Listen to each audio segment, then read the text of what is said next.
What's up guys, welcome back to the Porsche build series. This is officially episode 2. So in this episode we're basically going to go pick up a motor, get it built over at San Bernardino Machine Shop, and then pretty much take my personal Evo up Azusa Canyon just to pretty much end the video off, kind of show you guys how the 4G63 drives.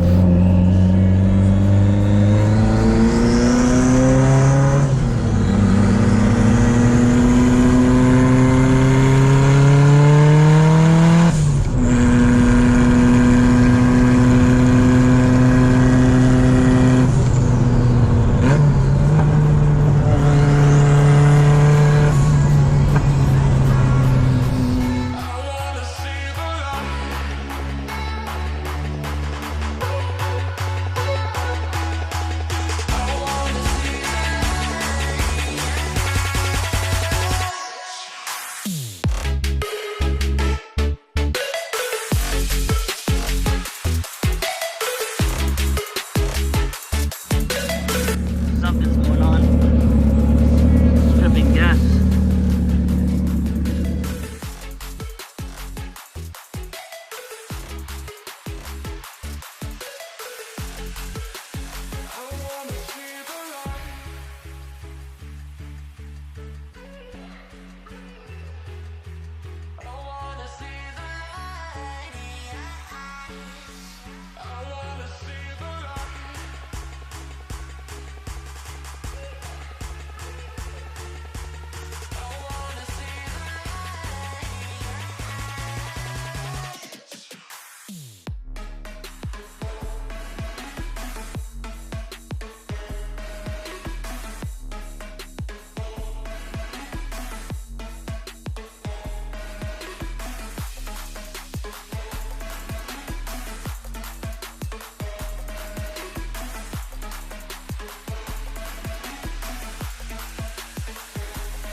Excuse me. Alright guys, welcome to episode 2 of the Porsche 911 Evo build.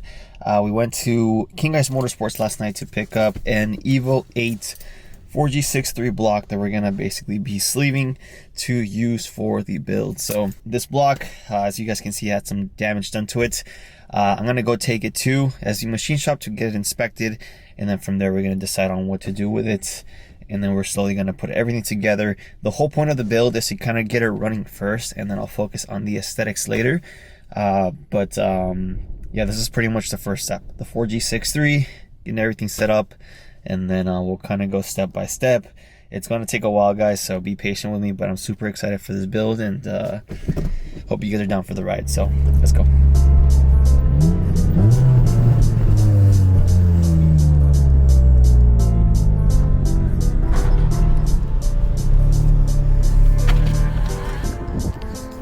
Here at SB Machine Shop, we're gonna go ahead and pull the block out.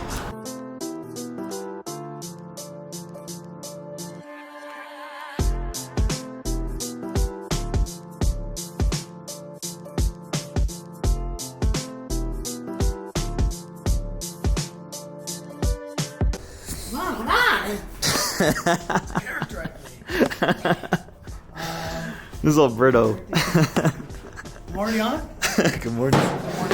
We're on? We're on. Alright, so what happened to this thing? So I got it off a buddy, but it blew up. As you guys can see, it's the... Did it drop a valve or did it...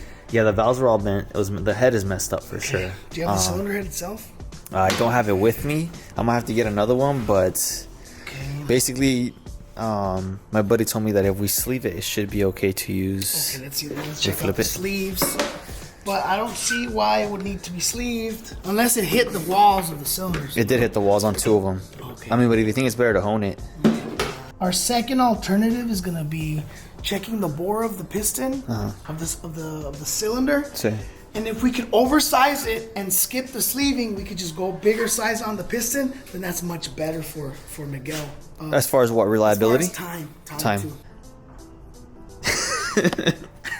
All right. I broke some of my tools right now because Miguel makes me nervous. But we're gonna go old school. So we're gonna check the size of the cylinder, and hopefully it's still an undersize to where we can order pistons off the shelf.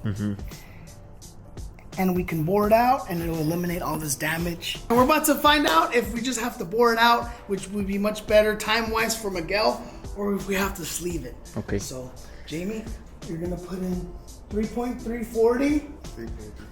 That's what this is what this measured to? Yeah. Okay. It's because inches and millimeters are too different. You as a consumer know the pistons as like 85 mil, 86. We as a machinist know the sizes by inches. In this case, it's a 3.340 inch piston. Now put 3.340 inches to convert it to millimeters. Millimeters, okay. And if it's like 85, we can go up to 86. 86. It's 84.836 millimeters. 85 millimeter. So we can go board over. You just have to order pistons 86. And then when we board over to 86, it's going to eliminate all this damage rather than putting a new sleeve. So it's much better for you. Much cheaper too. But don't you have to check the bore size of all the cylinders to make sure that they're all the same? Or are they all going to be the same, even with the damage done to these two particularly? Well, it's because if we're cutting 40 over, I know that's more than enough renderment. Even if this is off by like 5 thou because of the damage, yeah, you still have 35 thou to cut. Gotcha. So I know for a fact that's enough renderment. Okay. Yeah. So we're gonna bore it out to 86 millimeters. 85 millimeter. 85. 86, sorry. 86, yeah, okay. It's 84.8 something, which rounds out to 85, so we'll go up to 86. Now, when we go up to 86 millimeter, when the crank is at bottom dead center, think about how much water you can fit in the cylinders. So now that we're opening it up more, now you can fit at least one more liter in there, so it'll be like around a 2.1 liter because it's a 2.1 liter for displacement. So as far as the rod and piston combo, I have to get larger head pistons, right? Larger pistons to 86 millimeter. And what about the rods? Can I use these same ones, for example? These we are can use the Manleys. same rods as long as you're using the standard stroke. If For we're the using- crank? Yes. Okay. If we're using this crank, which we're gonna figure out right now if we can use. I personally don't do cranks because it's a whole nother animal. I send it out to my crank guy. But what I'm doing here initially is making sure that this is not too small that we have to go undersized bearings on it, like it's not scratched. But off the top, I don't see no scratching. You know, a good rule of thumb when checking a crankshaft, you just run your nail through it. If it gets caught, then that's bad. Gotcha. Right now it's smooth. It's very smooth. But for your viewers, we're checking it. So you think like a polish would be more than enough? Polish would be fine. Yeah. Unless it's not bent, because you can't really tell when a crank is bent. Hopefully it's not. But we're gonna check. This is how you would check a crankshaft. You get what's called a micrometer. And if you guys don't know how to read a micrometer, it behooves you to learn how to read these things, because a lot of people sell crankshafts on Marketplace. Yeah. And you don't know how to defend yourself and check. So get yourself some micrometers and learn how to read them. So this is 2.243, which is fine. Now I just lock it and I make sure that none of these, the other ones, if it goes straight through, it means that it's relatively smaller. So we're just tapping it and making sure they all get caught, which means that the sizing is similar, if not the same. Do you know what I'm saying? Yeah, so how do they feel? Like if I were to measure this one, it's fine. Yeah. And I went to this one and it went like straight through. It tells me that it's smaller because it's locked into the initial one. And what happens if it's smaller? Then it's trash. Oh, really? Yeah, or you have to get thicker bearings. But when it comes to performance, you don't want to run thicker bearings. You want it standard. You want as much meat as possible on there. Gotcha. It says on the rods. We're going to lock it in. We're going to read it. This one's at, since it's a 1-2 micrometer, the first reading is a 1, and then you put a decimal point. The second reading is a 7. Every little line is 25, so 25, 50, 50 plus 21, 71. 1.771, which is fine. Okay. That was pretty brief, but you guys go learn how to read a micrometer. I promise you. So these are main bearings and these are rod bearings, basically. Yes. Gotcha. For obvious reasons. I don't think I need to explain that. Yeah. Tap, tap. We're fine. So crank is good. It's fine as long as it's straight. There's no way for me to check if it's straight. I send it out to my crank guy. So I'll take it to him. We'll have him polish it, clean it up nice, and then we'll put it in the build room while we wait for the pistons. Okay. We can start ordering bearings though, because we know that they're fine. So we need to get main bearings, rod bearings, pistons, and then I need to bring you the rods as well, right? Yes. Yeah. All right. So I guess the game plan right now is to basically we're gonna bore out the whole cylinder walls all to 86 millimeters. The standard bore size for these is 85. Polish the crank. Order new main bearings, rod bearings. Angel also has some new Manly rods for me, and then we're gonna order some Tron pistons for this. So we're considering sleeving the block, but Alberto here says it's better to bore it out. It's much. Yeah. So time wise, like I was telling Miguel, Yeah. it's much better to go ahead and bore it over because there's enough meat on there because it's a standard still. Yeah. So you basically an engine. Think of it as like a giant onion. Yeah. We're able to peel the layer and reveal the next layer of the engine, which is fine. If it was at 86 millimeter, then I would definitely sleeve it because the onion's been peeled already. Like a little bullet noise. Like that, you know? Hey, it doesn't sound like much. That'll fuck you up.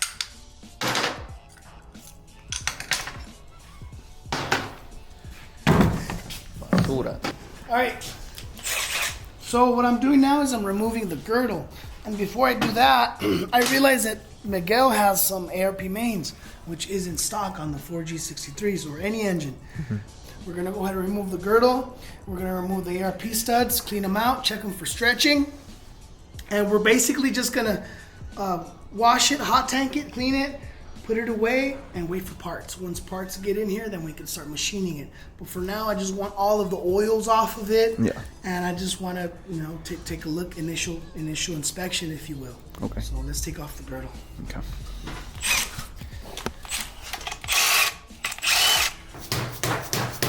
All right, we're hitting it with a rubber mallet, guys. Don't use a metal hammer.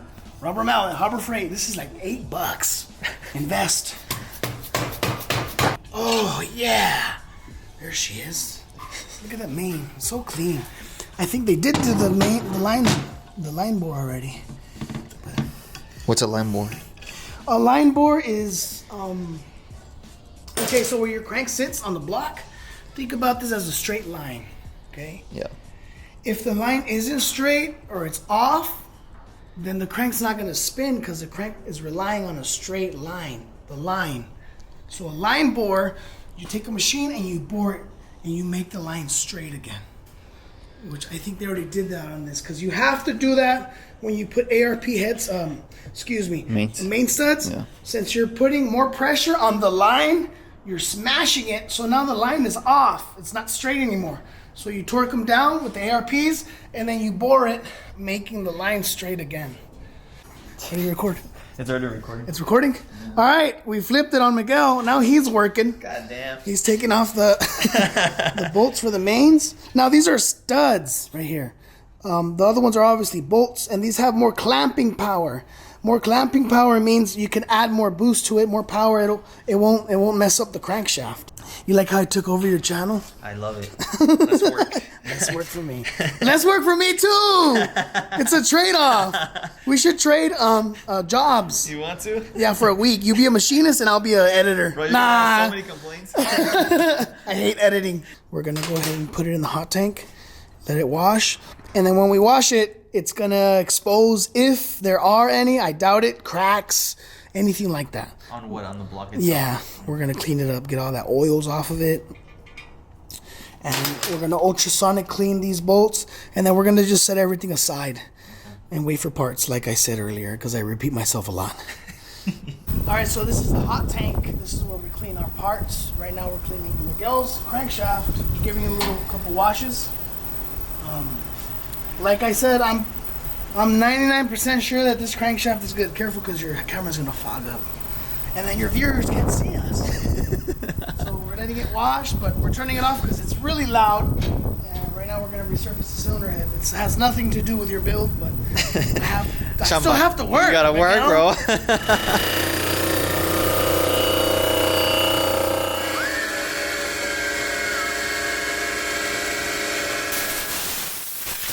You guys see the little lines? Can you see the camera? Yeah, the scoring.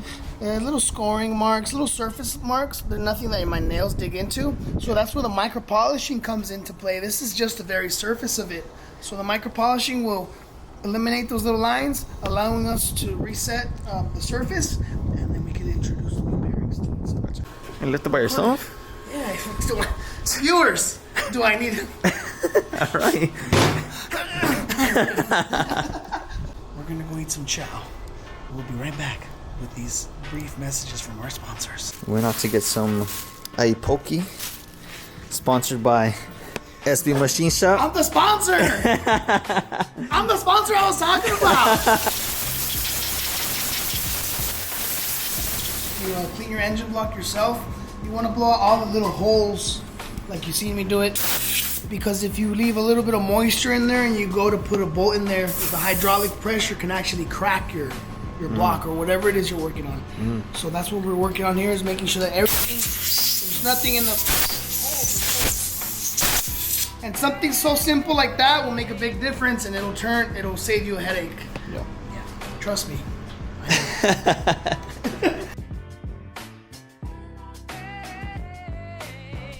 Alright guys, currently it's been like a week or two. Got this thing recently painted, but we're about to head out to San Bernardino Machine Shop to pretty much build out the Evo 4G63 that we're going to be doing for the 911.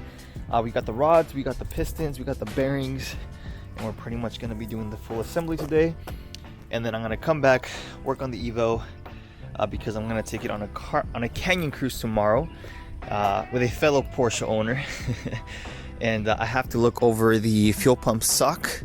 I got a turbo guard for the turbo because I've been getting a lot of messages in regards to leaving the turbo open like that, especially since it's forward facing.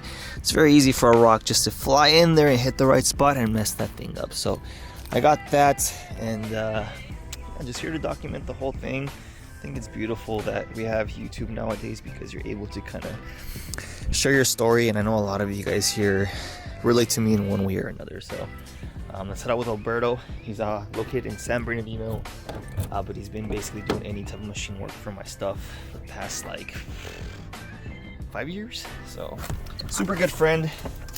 And this is the one thing I hate about the EK hatches, is the fact that you have to, just for added security, even though I don't know, it's very easy to steal these. So I do have the this little guy here that basically allows me to get rid of the stock ignition, but I just love shit boxes, man. $50 to fill this thing up, and it gives me around like 280 miles to the tank. So it's like what, like 25 mpg? I don't know, I'm not good at math, but let's go. Hey, what's up guys? Miguel's back today. Fuck you guys. I'm glad you didn't catch what I said right before we started. No, hold on. I need to stop saying what's up guys. What's up guys? Welcome. Miguel got his parts ordered. They came in last week. Obviously we're gonna run the King Race bearings on this engine again, because I think that's what you ran before. And this time we're running some Trom pistons. Thank you, Barry from Trom, for providing the pistons. And he already had the hardware, ARP hardware. What we're gonna do today is we're gonna bore it out, and then we're gonna hone it with the torque plate, and we're gonna get it assembled for Mr. Miguel. We're also gonna resurface it, so you guys are gonna be able to see some cool videos of how we do the machine work. So what the boring bar does is it removes 90%, 95% of the material, and then we go over to the honing machine, and that allows us to remove the last 5%, at a slow pace, so that we can give it the proper piston to wall that we want. We'll be here all day trying to hone it over and over because it's a very slow cut. So what we do is we cut most of it out over there, and then we finalize here. But you guys are gonna get to see it. Yeah. Okay. I like to explain things. Good. We're gonna load it up on the machine. Nice little 4G. You get a workout every day here, huh? Yeah, bro. Yeah. 4Gs are cool. They're very strong. Opposed to the Hondas, these are closed deck. What does closed deck mean? Closed deck means, let me see if I have an example over here. This is a Honda, a GSR. The deck is open. You see that? Oh, okay. This cavity right here. Yeah. If you look at the 4G, it doesn't have that cavity. It's closed. So this is a little bit more stronger. But Honda's all day still.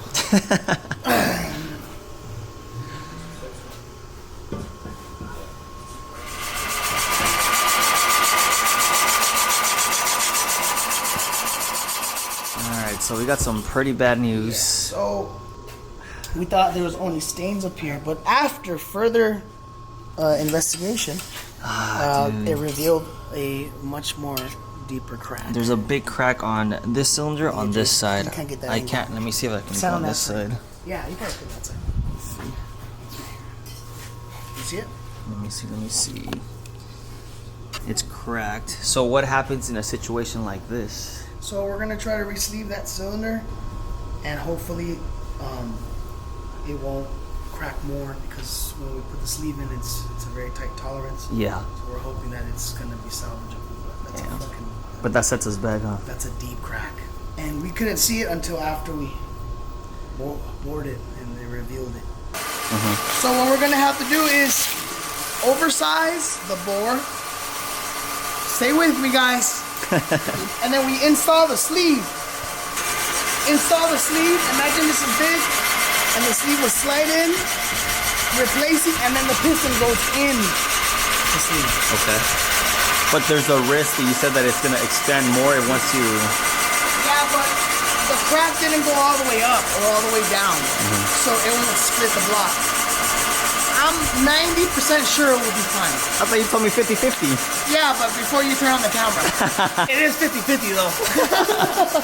That will be fine. It'll be fine. Oh man, that's so scary. Alright, thank you guys for watching. This is as far as we're gonna go today. We can only do these 3 cylinders because this one's obviously cracked. In my professional opinion, I think we could save it. Worst case scenario is that when we install the sleeve, since the crack is it's present, obviously, Yeah. it could widen up with the press fit and crack, The whole thing. possibly crack the block in half. Damn. But I don't see that happening. But if it does happen, don't hold me to it, Miguel. No, I won't. Right? I appreciate you guys coming out. I appreciate Miguel for Of course. coming out and checking out this process. And I hope you guys, if you guys have any questions, leave it in the comments. And where can they find you? San Bernardino? San Bernardino, Instagram at SB Machine Shop. I post a lot of funny things, but Yeah, he does. also a lot of educational. But again, I appreciate you, DSM boys and Mitsubishi guys coming out. Until next time. Alright, so I'm back home. We're gonna go ahead and prep this thing for a nice little canyon run tomorrow. I'm quite bummed about the block being cracked. I kind of posted a story on Instagram to ask, if people thought it was savable. Most people were saying it wasn't. Some people were saying with a sleeve will be good. So what we're gonna do is we're basically gonna get a sleeve. We're gonna try to fix it. 4G6 3 blocks are kind of expensive, so if we're able to save it, then we're gonna give it a shot. I don't plan on running a lot of high horsepower on it. I want to keep it stock turbo, like I said, so I don't think a 4G6 3 with the sleeve should be okay in my opinion, but we'll figure that out in the following 911 episode. I just realized I think I have a leaking valve cover gasket. That's gonna get switched out soon. Ordered rotors and pads I'm gonna be doing soon because we're thinking that this rotor is slightly crooked. Not crooked, it needs to be replaced because it makes a lot of noise. It makes the driving experience on this side of the car super bad. I'm also going to be checking the fuel pump sock because the car was sitting on with ethanol for like 2 years. So and I also had a couple buddies come out from Japan and they brought me some nice little souvenirs. So shout out to Eric and Miguel. This is what Eric gave me. It's an OEM Mitsubishi sticker cap for the gas cap. So I also met a so this is Miguel's gift. It's not an MR, but he said he tried, so shout out to him. And then I met another Evo owner out here in SoCal recently. I think his name was Elliot, here in SoCal, and he 3D printed this thing. So it's so you can go ahead and how does this go? I'm assuming it goes like this. So shout out to Elliot from out here in SoCal. This basically eliminates you doing that.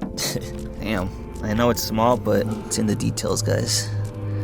Alright, so got the Turbo Guard off Amazon. If you guys are interested, it was like 35 bucks, so it's pretty cheap. I'll link it in the video description, and let's put this thing on. Doesn't look bad. And now let me go ahead and take apart the rear. And once I pull the fuel pump out, I'll get back with you guys and we'll inspect the sock. Otherwise, I'm gonna start to think that it's cutting off around 6,000 RPM because of the spark plug gap, maybe, or ignition coils, or this will be step one because the car was sitting for 2 years, and I'm pretty sure the filter in there is pretty nasty. So, all right, so yeah, that filter does not look too good. So. Alright, so got the new one here. All you gotta do is pry out this little piece right here. Pops out, put that one on, put everything back in order. It's getting pretty late already, so I'm gonna go ahead and close out here. And I'll catch you guys in a nice little POV drive tomorrow.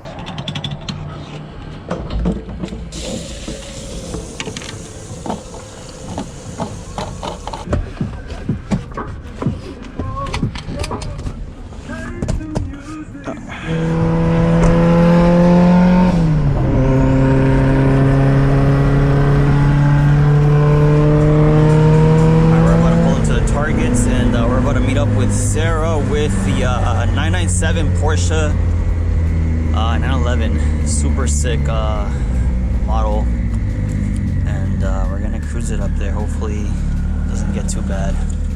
Damn, it looks really cloudy up there.